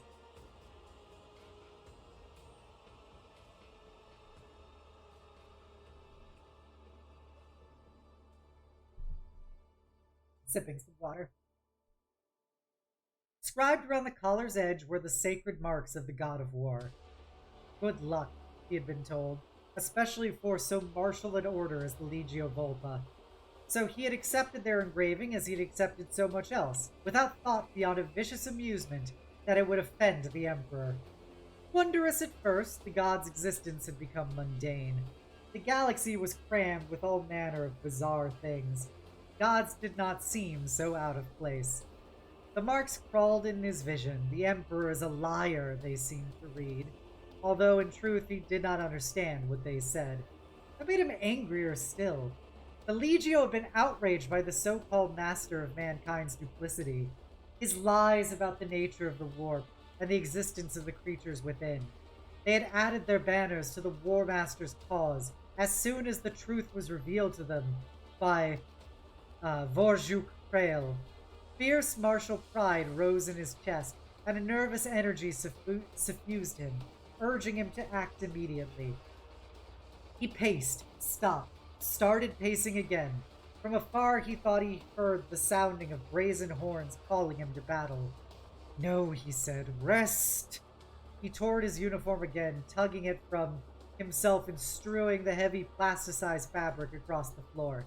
Then the fatigues underneath, until he stood naked and affronted by his own stink. The reek had him pulling a face, a rich and meaty war sweat. Somehow the animal nature of his own body brought him back to earth. He stooped. He was suddenly very tired. All I can think of, I'm obviously I'm really into anime and I'm in a lot of art circles. And there's all of these art pieces of stacked as hell anime girls, muscle mommy anime girls, etc., huge tits, and them lifting up their arm and unzipping their bodysuit to show their sweaty armpits, because apparently that's some people's things. And all I'm now imagining is the gender bent version of hair tech as this busty anime girl with her musk coming off of her armpits. Little clouds forming. He regretted leaving the connection with the Titan. At least there, his own anger was lost within its greater fury. He should have stayed within. As Nuntio Dolores, he was strong. As a man, he was weak. He could request permanent bonding via tank or cyber linkage, but the thought filled him with irrational fear. As much as he wanted to creep back into his bond with Nuntio Dolores, he was glad to be out of it for a while. He thought. He took another deep, shuddering breath that felt dangerously close to a sob. He was conflicted. He was not yet so fatigued by the war that he was blind to the contradictory nature of his emotions, but he was close. Constant fighting would wear him away, layer by layer, until there was only the need to fight left. He would see it coming.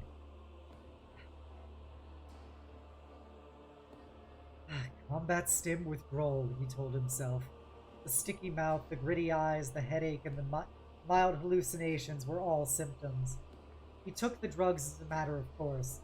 There was no time to rest. They helped. He stepped into the ablatorial. There was a shower head mounted directly over the waste throne. Wait. There is a shower over the toilet. So, I guess it brings new meaning to peeing in the shower. You're like, I gotta take a shit, might as well shower while I'm at it. We call that a bidet of the 41st millennia. You can shower and go to the bathroom at the same time? What a country. He slammed his hand against the water release button with unnecessary force. A warm gust of rust-tainted water sprayed over his head. It smelled of metal and tasted of blood. Nevertheless, the 80 seconds of water flow his status allowed was sublime, and although the headache did not recede, some degree of his tension flowed away with the oil and sweat. He had seen her again. After all this time, he had expected thinking of Esha would make him angrier still. But instead he felt a numb sadness. There was a time once when they were friends. Nearly something more. That was long ago, and a decade of war and hatred now lay between them. I wonder how many people it kills to use since the 40k thing. Probably many. Probably many. I don't think that's actually an accurate art of hair tech. Where are all of his combed over bald spots? That's the real question.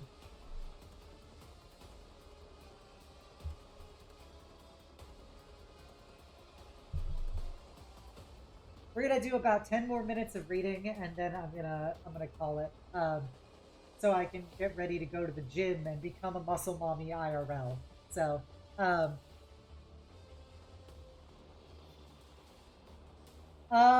40k does touch romance as a topic occasionally. Like fucking the Eisenhorn trilogy. A subtext of that was his relationship with an anti-psyker and how it literally made him hate her, but also he loved her. And there was fucking what's his name? Ibram Gaunt and his many waifus. Yeah, it is essentially basically the Dresden Files in a 40k book.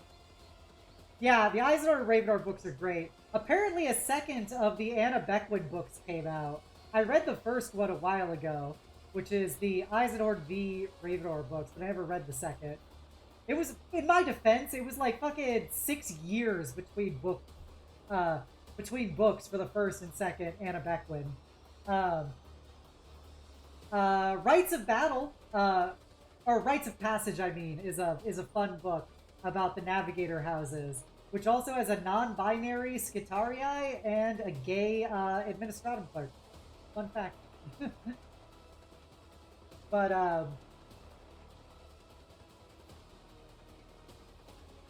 yeah, I've never read Fall of Cadia. I've read many books. If you want to read the best romance books, read the Watchers of the Throne series. It's 2 books, and it's about a Custodes and his Sister of Silence, like, buddy cop.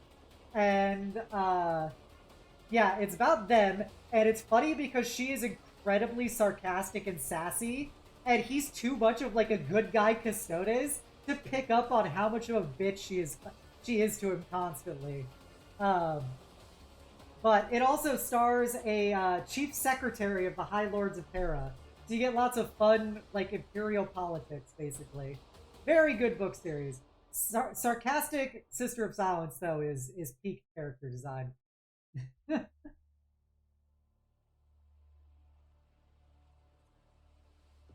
Chapter 10. 2 Legios. There is a Legio that oh, sorry, I was talking. There is a Legio that is composed entirely of women? Ha! Can you imagine such a thing? That was the first Terrant Hertech had heard of the Legio Solaria.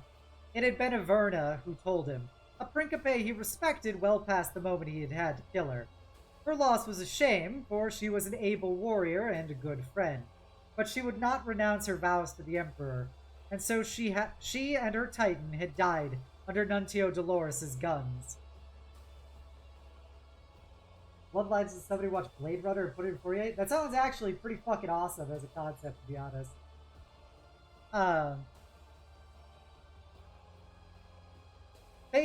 All that had come later. Fate had its sense of humor. Before Averna mentioned the Legio Solaria, Hertech knew next to nothing of them. Not long after Averna had said those words, an emissary mission of the Legio Solaria arrived at Legio Volpa's field fortress on the newly compliant Barkin's world. The emissary was a woman, of course. Within hours of her arrival, Hertech learned the 2 Legios were to fight alongside each other. Although they were enjoined to fight together by the Primarch Ferrus Manus, bringing 2 Legios to walk side by side was not so simple as ordering it to be so. Interlegio alliance necessitated negotiations of the most complex sort.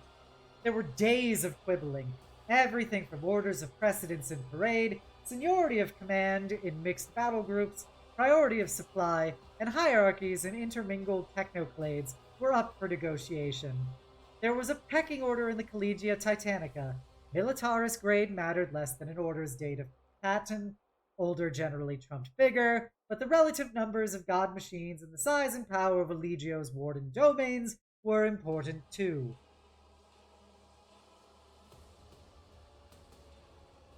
Yeah, there's lots of, it's one of the things that's projected more in the books than it ever is any other Warhammer media, but there are lots of very powerful women in 40k. Like number 1 waifu of all of Warhammer, Latara Saren, i.e. Fire the Ursus Claws, the girl who shot a World Eater in the head with a las pistol because he disobeyed one of her orders. She is such a badass. Literally the best character ever. And the fact that she's teamed with the World Eaters is just peak combos. If you don't know anything about Latara Saren, just like Google her. There's so many comics and fan art about her because she's that amazing. Um, but the specific thing in this book is the world that Legio Solaria is from. Is It's a night world, so Imperial Knights like the mecha and stuff were made from the male scions of the noble houses. So all the men would become night pilots. And one day, when the Mechanicum came to the planet during part of its compliance, they held basically a massive tournament to see who would get the Mechanicus's favor in the new regime of their night world becoming vassals. And during this big night battle, fucking this woman, Esha Ani Mohana's mom, Esha Mohana Vai, basically rode up on a horse and fucking stole the tournament. And as a punishment by her dad, she got relegated to be the chosen of the Mechanicus. And so it became Mechanicus tradition that the Legio Solaria that would be taken from this world would be from the female scions of the noble houses. So all of the Titan crew, like pilots and stuff, are women, while the night pilots are all men. That's how Legio Solaria basically works in this book. Yes, the Principe of what's it called? Like Stormbringer or something, Stormbreaker. The Hell's Reach is just such a fucking awesome book series because Hell's Reach is so over the top. It's like I used to have a perfect example for what Hell's Reach was, but I can't remember it. But it's like an everything pushed to 11, like Warhammer book. When a man jumps out of a plane because it's crashing and he doesn't have a jump path, to then like strangle an orc with his fucking rosary is just the most outlandish shit ever, and I'm about it. I'm 100% about it. Grimaldus for life.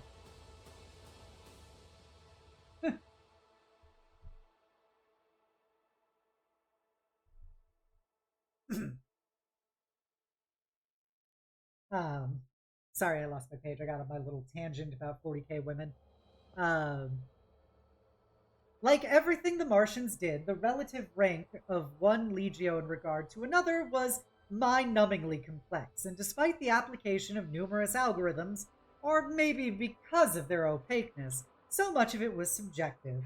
The Principe of a god engine valued pride over all other vices, and it forced him to trumpet his own virtues loudly. The Principe could not get involved themselves if oil and blood were not to be shed. Matters of cooperation were arranged by the tech priests of the legios, usually with an intermediary drawn from a third-party Forge world.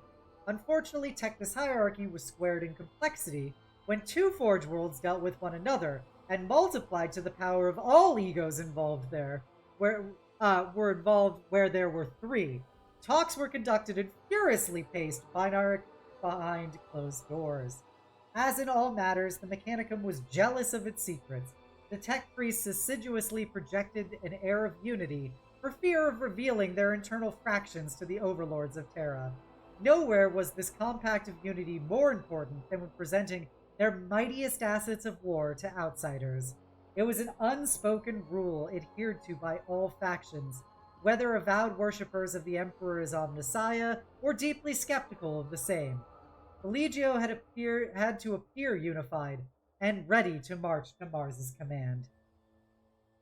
This was what the Martians euphemistically called informational rerouting around non-definable factual parameters, or a lie, as more prosaic beings would name it. That is probably my new favorite quote. I'm like screenshotting that quote because that is very good.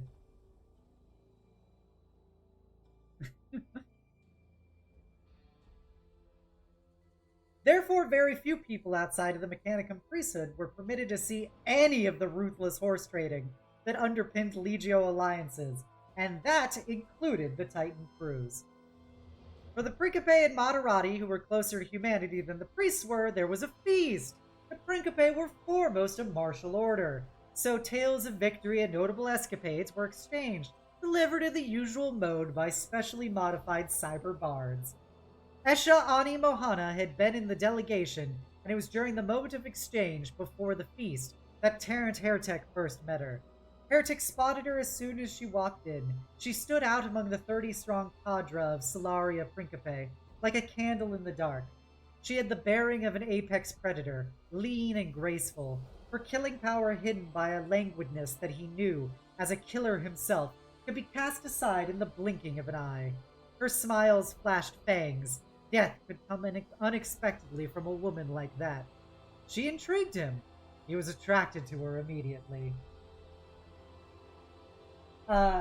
Hey Thomas, welcome. The phrase was, talking about the Mechanicus, how they argue internally about things was, this was what the Martians euphemistically called informational rerouting around non-definable factual parameters. Or a lie, as more prosaic beings would name it. That was the quote. During the moment of exchange, all present were permitted to speak with whomever they chose, while the tech lords of the Legio cults publicly read their opening positions to each other. Closed negotiations would commence soon after. For the priesthood, it was a guard against disingenuity, while the accompanying social ritual was supposed to help bring the two legios together. To begin with, there was an uneasy detente.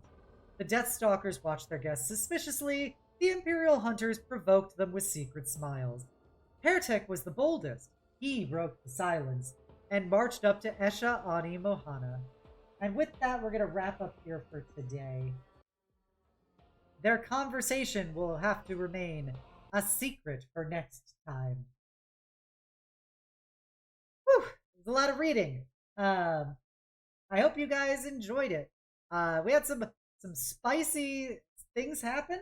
We're now learning why the Imperial Hunters of Legio Solaria hate what's it called? Hate Legio Volpa so much, and the Death Heads. So just all very exciting, and hopefully we'll get back into the thick of things, as they say. But yeah, I wanted to thank you guys all for coming today. I hope you enjoyed it. If you haven't done so already, please give me a follow here on Twitch. Give me a sub over on my YouTube, where I have the other episodes of this stream as well. You can also follow me on Blue Sky, where you can see all of my various unhinged thoughts about things. And also my art that I do. And you can join my Discord, The Eternal Citadel, and be a part of my incredible community. I want you all to know you're all beautiful, amazing, and valid people. And I hope you enjoyed spending your afternoon with me nearly as much as I enjoyed spending it with you. And never forget the most important part, which is that the world is better having you in it. That'll be it for today. I don't know what streams I'm going to do Tuesday and Wednesday. I'm kind of up in the air. This has kind of been a weird week for me, but I'll let you guys know as they come. So, but I'll be back here, same Obsidia hour, same Obsidia day. We are going to go raid somebody who is playing some, I think, Pathfinder. If you're a follower, please copy down the call to hugs message. If you're a sub, please copy down the Knights message. We're going to go raid ATH Nerdcast. So they're good people. There's also several people I know who are players in that game. And one of the artists I really like is also in it. So let's go send them some love. Remember, call to hugs if you're a follower, and Knights message if you are a sub. Alright, see you guys later. Have a wonderful day. Bye!